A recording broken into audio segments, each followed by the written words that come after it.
Hey everyone, I am Neha and you're watching Ramunlo classes. So guys, ये जो video है आपकी मुस्लिम personal law की थर्ड वीडियो होने वाली है, जिसमें लास्ट वीडियो में हमने बात की थी history, sources and schools of Muslim law के बारे में। नाउ इन दिस वीडियो हम बात करेंगे मैरिज की। मैरिज का क्या कॉन्सेप्ट है एंड क्या क्या प्रोविजंस दिए हुए हैं मैरिज के मुस्लिम लॉ में, एंड देखेंगे objectives and some essentials of marriage, ये देखेंगे। और क्योंकि ये जो कॉन्सेप्ट है ये लेंदी कॉन्सेप्ट है, दैट इज़ वाई जो है हम इसको पार्ट्स में कवर करेंगे। सो ये जो वीडियो होगी आपका फर्स्ट पार्ट होगा मुस्लिम मैरिज का, तो आपको अच्छे से ये देखनी है, समझनी है। तो स्टार्ट करते हैं। तो इन मुस्लिम लॉ मैरिज जो है, जिसको निकाह कहा गया है, निकाह जो कि एक अरेबिक वर्ड है जिसका मीनिंग है union of a man and women, और we can say union of sexes. अगर हम इस्लाम की बात करें तो मैरिज को जो है इसमें एक सोशल इंस्टीट्यूशन कहा गया है जो कि लीगलाइज करता है सेक्सुअल इंटरकोर्स को, प्रोक्रिएशंस ऑफ चिल्ड्रन को, एंड रेगुलेट करता है there social life.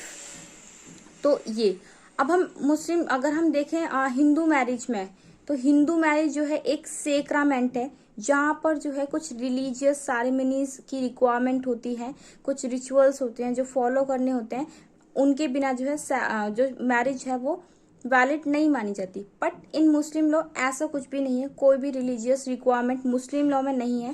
That is why इसको सेक्रामेंट तो नहीं बोलते। अब क्या बोलते हैं, तो ये एक कॉन्ट्रैक्ट जो है इसमें इसको कहा गया है। क्यों कॉन्ट्रैक्ट कहा गया है? क्योंकि जो भी टर्म एंड कंडीशंस हैं मैरिज में वो सेम है जो हमारे कॉन्ट्रैक्ट में दी हुई हैं। दैट इज वाई इसको जो है कॉन्ट्रैक्ट कहा गया है। अब डिफरेंट जूरिस्ट ने जो है अपनी अलग अलग तरह से मैरिज को डिफाइन किया है, बट सभी का अगर हम कंक्लूजन देखें तो सभी ने जो है मैरिज को कॉन्ट्रैक्ट ही कहा है। अब यहाँ पे मैंने हिदाया की डेफिनेशन लिखी है, जिनके अकॉर्डिंग जो मुस्लिम मैरिज है ये एक प्योरली सिविल कॉन्ट्रैक्ट है जो कि लीगलाइज करता है जनरेशंस को, लीगलाइज करता है सेक्सुअल इंटरकोर्स को एंड प्रोक्रिएशंस ऑफ चिल्ड्रन को, लेजिटिमेसी ऑफ चिल्ड्रन को, एंड रेगुलेट करता है उनकी सोशल लाइफ को। तो ये इसकी ऑब्जेक्टिव्स भी हैं जिसके लिए जो है मैरिज इंस्टीट्यूशन बनाया गया है। नाउ हम देख लेते हैं कि इसकी ऑब्जेक्टिव्स क्या है, इन डिटेल हम उसको थोड़ा सा देख लेते हैं। तो फर्स्ट जो ऑब्जेक्टिव है ये है लीगलाइजिंग द सेक्सुअल इंटरकोर्स। अब इसको समझने के लिए हम जो है थोड़ा पीछे जाके देखते हैं कि किस तरह की फॉल्स प्रैक्टिसेस सोसाइटी में फॉलो की जाती थी। तो जब जो है मुस्लिम लॉ नहीं था, या फिर जब प्रॉफिट ऑफ मोहम्मद का नहीं थे, उससे पहले जो है ट्राइब्स हुआ करती थी, तो सोसाइटी में जो है उनके द्वारा कुछ फॉल्स प्रैक्टिसेस फॉलो की जाती थी, जिसमें जो मेंस होते थे वो अपने सेक्सुअल प्लेजर को फुलफिल करने के लिए वुमेन को ले आते थे, एंड देन जब तक वो प्लेजर उनको उससे मिलता था वो अपने पास रखते थे, आफ्टर दैट वो उस वुमेन को छोड़ देते थे। तो इस तरह की कुछ फॉल्स प्रैक्टिसेस फॉलो की जाती थी। अब जब प्रॉफिट ऑफ मोहम्मद आए तब उन्होंने जो है इस प्रैक्टिस को जो है मैरिज में कन्वर्ट किया, सुन्ना बना दिया। उनका मानना ये था कि अगर कोई भी मैन किसी भी वुमेन के साथ इंटरकोर्स करता है तो उसके साथ जो है उसको मैरिज करनी पड़ेगी। तब जो है मैरिज का कॉन्सेप्ट आया। तो ये अच्छा भी है क्योंकि एक सिस्टमैटिक तरीके से जो है चीज़ों को रन करना चाहिए। तो लीगलाइजिंग दी सेक्सुअल इंटरकोर्स, ये इसका एक ऑब्जेक्टिव है। अपब्रिंगिंग ऑफ चिल्ड्रन, अब जो है जो पेरेंट्स हैं उनकी जो है ड्यूटी होती है टूवर्ड्स द चिल्ड्रन की वो अपने बच्चों की जो परवरिश है, अपब्रिंगिंग है, अच्छे से करें, उनको एजुकेशन दिलाएं। तो ये इसका ऑब्जेक्टिव है। And to regulate their social life, increase the family. तो ये कुछ ऑब्जेक्ट हैं जो मैंने लिखे हुए हैं, आप देख सकते हैं। नाउ अब हम बात कर लेते हैं असेंशियल्स की। असेंशियल्स, इनमें जो भी एसेंशियल्स मैंने लिखे हुए हैं इसमें से अगर एक भी एसेंशियल ऐसा है जिसकी फुलफिलमेंट नहीं होती है तो जो मैरिज है या तो इरेगुलर या फिर वॉइड मानी जाती है। तो देखते हैं कि ये क्या है। तो फर्स्ट जो एसेंशियल है ये proposal and acceptance, same contract में भी होता है। वहां पर भी क्या होता है, सबसे पहले एक पार्टी के थ्रू प्रपोजल ही दिया जाता है, देन सेकंड पार्टी उस पर अपना एक्सेप्टेंस देती है, same as in Muslim marriage में है। तो यहाँ पर क्या है, इसको जो है प्रपोजल को इज्ब एंड एक्सेप्टेंस को कबूल के नाम से जाना जाता है। ये बेसिकली कहा जाता है इसको इज्ब एंड कबूल। तो देखते हैं। तो प्रपोजल एंड एक्सेप्टेंस के लिए सबसे पहले तो प्रेजेंस ऑफ पार्टीज का होना जरूरी है। अब प्रेजेंस ऑफ पार्टीज के साथ साथ उनके जो भी एजेंट्स हैं वो भी प्रेजेंस होने चाहिए। अब वो कोई भी हो सकते हैं, वो जो है वली हो सकते हैं, काजी हो सकते हैं, या कोई भी जो है वकील हो सकते हैं, तो उनका प्रेजेंस होना जरूरी है। अब there must be a proposal and acceptance. अब जो प्रपोजल है वो मैन के थ्रू दिया जाता है, या फिर जो भी उसका कोई रिप्रेजेंटेटिव है वो दे सकता है। सेम एज इन एक्सेप्टेंस, या तो जो एक्सेप्टेंस है वुमेन के थ्रू दिया जाए, या फिर उसका कोई भी रिप्रेजेंटेटिव है वो भी दे सकता है। तो इस तरह से ये चलता है। एंड प्रपोजल एंड एक्सेप्टेंस ये जो है एक ही मीटिंग में होना चाहिए, the same time and same meeting में जो है ये होना चाहिए। ऐसा नहीं होना चाहिए कि आपने प्रपोजल तो एक मीटिंग में दे दिया एंड उसका एक्सेप्टेंस नेक्स्ट मीटिंग में आ रहा है, तो ये जो है एक वैलिड मैरिज को कॉन्स्टिट्यूट नहीं करता है। दैट्स वाई इसको जो है सेम टाइम में एंड सेम मीटिंग में होना जरूरी है। देख लेते हैं। जो भी मैरिज के टर्म्स एंड कंडीशंस हैं वो जो है क्लियर होनी चाहिए, एज एम्बिग्यूअस नहीं होना चाहिए, एम्बिग्यूटी नहीं होनी चाहिए उसमें।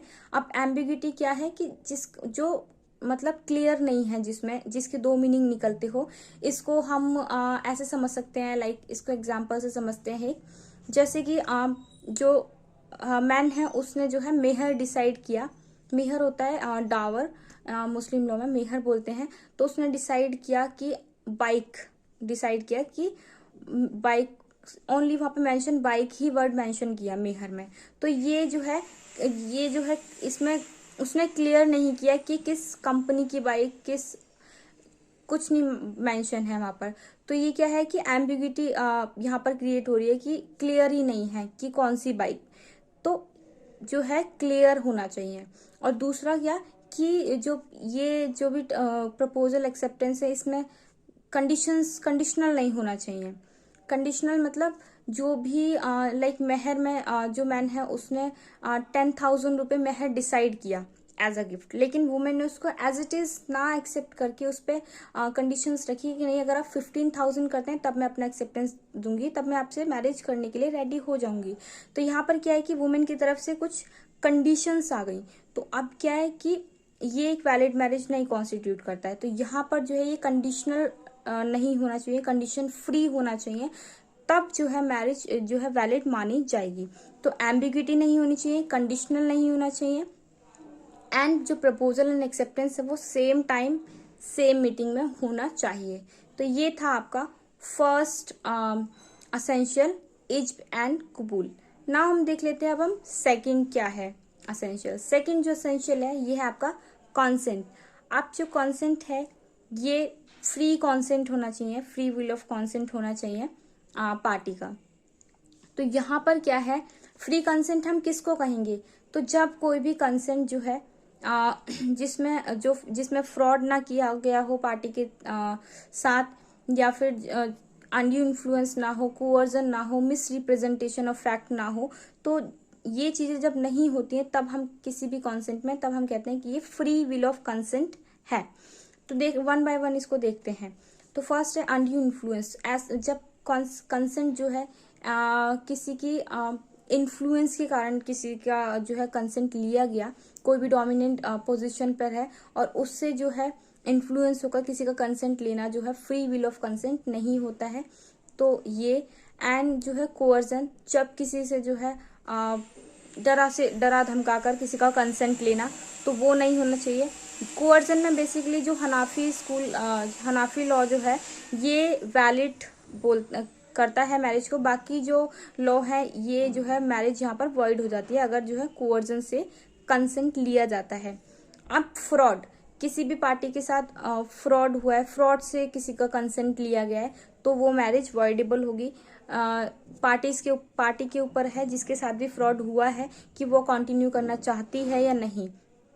And miss representation of fact, जिसमें मैरिज वॉइड हो जाती है। तो वॉइड हो जाती है कि फैक्ट्स को मिस रिप्रेजेंट करके जो है किसी का कंसेंट लिया गया है। तो ये था आपका कंसेंट। तो इन कंडीशंस में जो है आप फ्रॉड में वॉइडेबल होगी, बाकी में जो है मैरिज जो है वॉइड होती है। तो मैरिज के लिए जो कंसेंट होना चाहिए वो फ्री कंसेंट होना चाहिए। तो ये था आपका सेकंड असेंशियल। नाउ हम देख लेते हैं थर्ड असेंशियल, जो कि है विटनेसेस। विटनेसेस के बारे में देख लेते हैं। विटनेसेस जिसमें शिया एंड सुन्नी, हम इसको जो है बाइफरकेट करके हम इसको देखेंगे।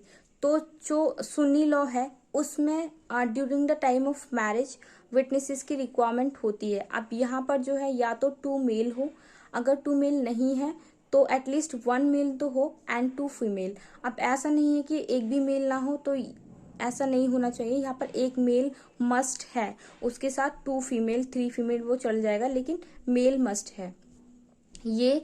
एंड जो है शिया लॉ की अगर हम बात करें तो यहाँ पर विटनेसेस की during the time of marriage requirement नहीं है।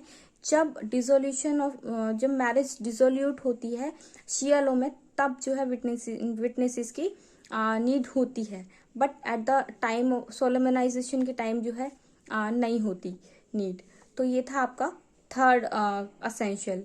नाउ अब हम देख लेते हैं फोर्थ बेसिकली हम नेक्स्ट वीडियो में डिस्कस करेंगे, क्योंकि ये थोड़ा समझाना, थोड़ा डिटेल में समझाना है एंड फिर वीडियो लेंदी हो जाएगी। दैट इज वाई हम इसको जो है नेक्स्ट वीडियो में कवर करेंगे। जो भी असेंशियल रह गए हैं वो बाकी हम उनको नेक्स्ट वीडियो में कवर करेंगे। तो इस वीडियो में हम यहीं तक रखते हैं, क्योंकि वीडियो अगर लंबी हो जाएगी तो उसको फिर सेंड करने में दिक्कत होती है। लेकिन अगर आपको यहाँ तक अगर आपको कोई भी ऐसा लगता है कि नहीं समझ में आए तो फिर आप बताना, फिर नेक्स्ट वीडियो में हम उसको कवर करेंगे। बाकी इसमें यहीं तक रखें। Thank you so much.